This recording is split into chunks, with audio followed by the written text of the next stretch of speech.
السلام علیکم ورحمۃ اللہ وبرکاتہ۔ ہم کتاب میری زندگی کا راستہ کا مطالعہ کر رہے ہیں۔ آئیے اس سلسلے کے تیسرے حصے کی طرف پڑھتے ہیں۔ اللہ تعالیٰ کی یہ کائنات بہت وسیع ہے۔ اللہ تعالیٰ نے اس میں لاتعداد مخلوقات کو پیدا کیا ہے۔ ہر مخلوق اپنے دائرے میں رہ کر اپنا کام بڑے احسن طریقے سے کر رہی ہے۔ کوئی بھی اپنے دائرے سے باہر نکل کر دوسروں کے کام میں مداخلت نہیں کرتی۔ یہی کائنات کا حسن ہے۔ انسان کا معاملہ تھوڑا سا مختلف ہے۔ انسان خالی ذہن پیدا ہوتا ہے، پھر گھر اور معاشرہ اس کی تربیت کرتے ہیں۔ یہ دونوں مختلف انسانوں کو مختلف ملتے ہیں، اس لیے ہر انسان کا اپنے بارے میں، معاشرے کے بارے میں رائے اور رویہ بہت مختلف ہوتا ہے۔ لیکن اللہ تعالیٰ نے انسان کو خیر و شر، برائی اور بھلائی کی تمیز سکھا دی ہے۔ انسان زندگی گزارنے کے لیے مختلف پیشے، شعبے، کیریئرز اختیار کرتا ہے۔ کچھ کیریئرز دیکھنے میں دور سے بہت بھلے لگتے ہیں، لیکن جب ان کو اختیار کیا جاتا ہے تو ان میں ویسی خوبصورتی اور حسن نظر نہیں آتا۔ بحیثیت مسلمان ہمیں 4 قسم کے کیریئر سے بچنا چاہیے۔ اللہ تعالیٰ نے انسان کی فطرت میں کچھ چیزیں ایسی رکھ دی ہیں جن کو کرنے میں وہ عار اور شرم محسوس کرتا ہے۔ ایسے شعبے اختیار نہیں کرنے چاہیے جن میں کام کرنے سے انسان شرم محسوس کرے۔ نفسیات یہ بتاتی ہے کہ ایسا شعبہ اختیار کر لیا جائے تو پھر آہستہ آہستہ انسان کا ضمیر مردہ ہو جاتا ہے، اور پھر اس سے اچھائی اچھائی نہیں لگتی اور برائی برائی نہیں لگتی۔ اسی طرح ہر معاشرہ اپنی تہذیب رکھتا ہے، اور اسی کی بنیاد پر اخلاقی رویے اور اقدار ترتیب پاتے ہیں۔ ایسے کیریئرز جن میں اخلاقی برائی ہو، ایسے کیریئرز اختیار نہیں کرنے چاہیے۔ پھر ہم یہ سنتے ہیں کہ فلاں شخص تو بہت اچھا تھا، لیکن اس نے حالات سے مجبور ہو کر یہ کام کرنا شروع کیا۔ کچھ پیشے ایسے ہوتے ہیں جب آپ اس میں کسی نہ کسی مرحلے پر آپ کو اپنے جو اقدار ہیں ان کی قربانی دینی پڑتی ہے۔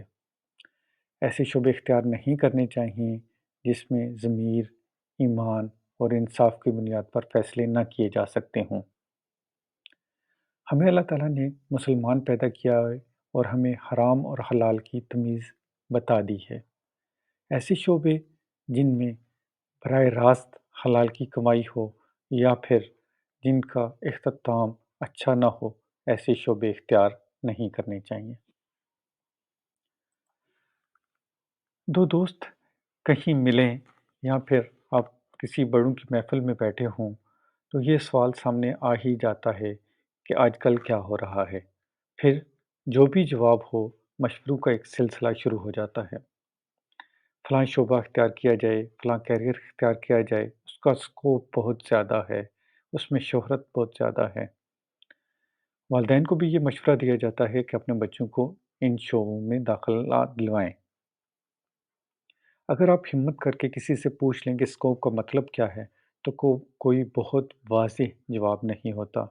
یہی بس کہا جاتا ہے کہ اسکوپ کا مطلب بہت بہت اونچا، بہت مالی فوائد، شہرت وغیرہ، لیکن کوئی بھی واضح جواب نہیں ملتا۔ آپ نے جو بھی کیریئر اختیار کرنا ہے وہ اپنی مقصد زندگی کو سامنے رکھ کر اختیار کریں۔ ان دل فریب الفاظ میں کھو کر کچھ لوگ فرض کریں کہ کیریئر اختیار کر لیتے ہیں، جو آج کل جیسے کہا جاتا ہے کہ میڈیا سائنسز کا بہت سکوپ ہے، اور جو لوگ اس کو انالائز کریں گے وہ دیکھیں گے کہ کچھ لوگ تو اس شعبے میں ملینز کما رہے ہیں، لیکن زیادہ تر لوگ ایسے بھی ہیں جن کو اپنی ماہانہ تنخواہ کا بھی یقین نہیں ہوتا کہ وہ وقت پر مل سکے گی یا نہیں۔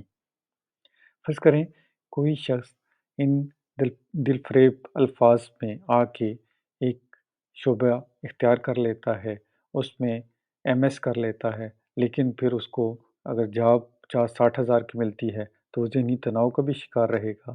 لیکن اسی کے ساتھ ساتھ ایک طالب علم اپنے مقصد زندگی اور طبی میلان کو جانتے ہوئے ایک شعبہ اختیار کرتا ہے اور اس میں ڈپلومہ ہی کر لیتا ہے اور وہ لاکھوں روپے کما لیتا ہے۔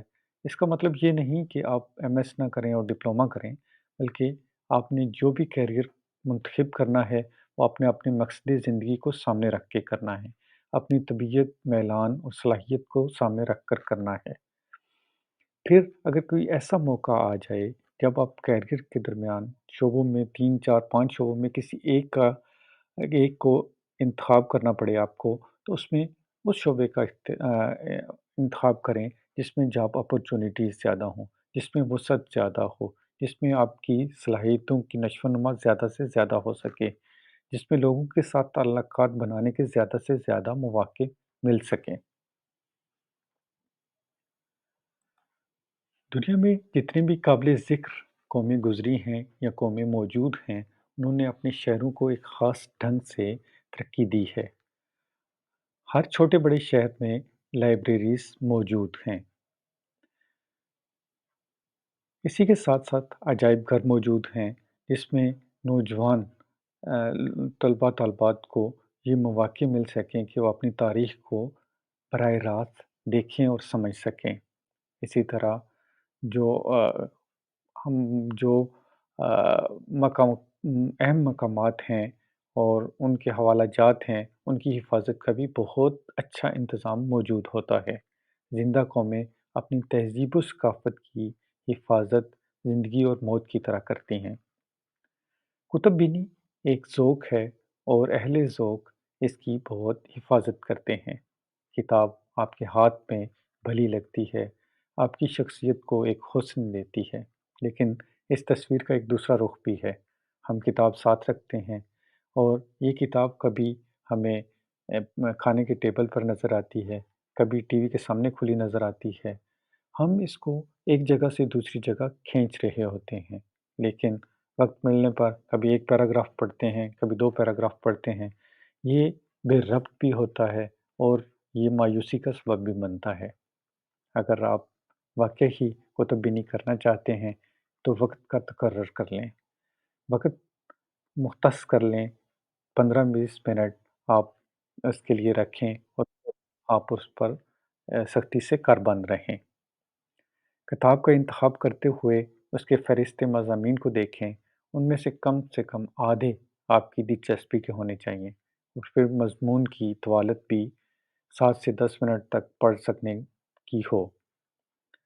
آپ سفر کرتے ہیں تو کتاب ساتھ رکھیں اور اس میں جو چیزیں سیکھیں ان کو نوٹ کرتے جائیں۔ اپنے دلچسپ موضوعات پر کتب کی فہرست اپنے پاس رکھیں اور وقت ملنے پر انہیں خریدیں اور پڑھیں۔ کچھ عرصہ قبل یہ ہوتا تھا کہ اگر کوئی تحریر لکھی جائے تو پھر اس کو چھپوانے کے لیے اخبارات یا جرائد میں بھیجا جاتا تھا اور ان کی مرضی ہوتی تھی کہ ان کو چھاپیں یا نہ چھاپیں۔ لیکن اب آپ کے پاس بلاگ کی سہولت موجود ہے۔ آپ اس پر اگر مسلسل لکھتے رہیں گے تو پھر آہستہ آہستہ آپ اچھے رائٹر بن سکتے ہیں۔ آج کل کے دور میں زیادہ تر کام اسکرین کے ساتھ ہی ہوتا ہے۔ اگر آپ بعض دفعہ لیپ ٹاپ استعمال کر رہے ہوتے ہیں، ڈیسک ٹاپ استعمال کر رہے ہوتے ہیں، موبائل فون سے استعمال کر رہے ہوتے ہیں، اپنے اسکرین ٹائم کو جتنا کم سے کم کر سکتے ہیں اتنا کریں۔ صرف یہ آپ کی صحت کو بھی متاثر کرتی ہے، آپ کی بینائی کو بھی متاثر کرتی ہے۔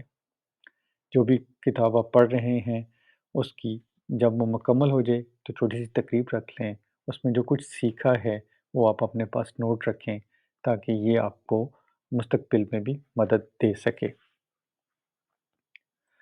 جہاں بھی 2 4 6 آدمی ساتھ چل رہے ہوں تو نہ چاہتے ہوئے بھی آگے بڑھنے کا مقابلہ شروع ہو جاتا ہے۔ ہر کوئی اپنے انداز سے آگے بڑھنے کی کوشش کرتا ہے۔ کامیابی کا یہ تناسب مختلف لوگوں میں مختلف ہوتا ہے۔ مقابلہ کرنے اور آگے بڑھنے کا جذبہ انسانی زندگی کا بڑا سرمایہ ہے۔ اس کو بڑھاتے رہنا چاہیے، اس لیے کہ اگر یہ سست پڑ جائے